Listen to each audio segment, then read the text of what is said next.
வணக்கம். தோசைக்கல், மண்சட்டி 2யுமே பழக்கத்துக்கு கொண்டு வரதுக்காக சாதம் வடிச்ச கஞ்ச ஒரு நாள் முழுக்க ஊத்தி நனைய போட்டிருந்தேன். அடுத்த நாள் எடுத்து தோசைக்கல்ல நல்லா 5 முறை 6 முறை வாஷ் பண்ணி எடுத்து வச்சுக்கோங்க. மண்சட்டி வாஷ் பண்றதுக்கு அரிசி மாவு 2 ஸ்பூன் சேர்த்துட்டு நல்லா தேங்காய் நார் வச்சு தேய்ச்சி எடுத்துக்கோங்க. தோசைக்கல்ல ஹீட் பண்ணிட்டு நல்லெண்ணெய் ஊத்தி இந்த மாதிரி வெங்காயத்தை கட் பண்ணி தேய்ச்சிக்கோங்க. நீங்க குட்டி குட்டியா கட் பண்ணி கூட வதக்கி எடுக்கலாம். இந்த மாதிரி தேய்க்கும் போது எல்லா பக்கமும் நம்ம தேய்ச்சி எடுக்க வசதியா இருக்கும்.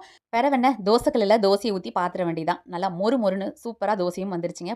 கிளாஸ் முடிச்சுட்டு ஈவினிங் ஸ்நாக்ஸ்க்கு கேரட், பீன்ஸ், கேப்சிகம்லாம் போட்டு சூப்பராக ஒரு ஒயிட் பாஸ்தா தான் ரெடி பண்ணேன். ஒயிட் பாஸ்தாக்கு 2 ஸ்பூன் மைதா மாவு, 4 ஸ்பூன் கோதுமை மாவு சேர்த்துக்கிட்டேன். ஒயிட் பாஸ்தா இதுக்கு முன்னாடி செஞ்சதும் கிடையாது, பார்த்ததும் கிடையாது, சாப்பிட்டதும் கிடையாதுங்க. ஃபர்ஸ்ட் டைம் வீட்டில் ட்ரை பண்ணுறேன். சில்லி ஃப்ளேக்ஸ்க்காக காஞ்ச மிளகாயை அம்மியில் வச்சு அரைச்சி எடுத்துக்கிட்டேன். அதே மாதிரி மிளகையும் நுணுக்கி எடுத்துக்கிட்டேங்க.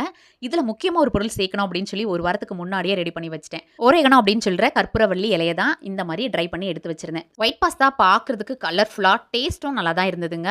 ஆனால் என் பிள்ளைகளுக்கு அவ்வளவா பிடிக்கல.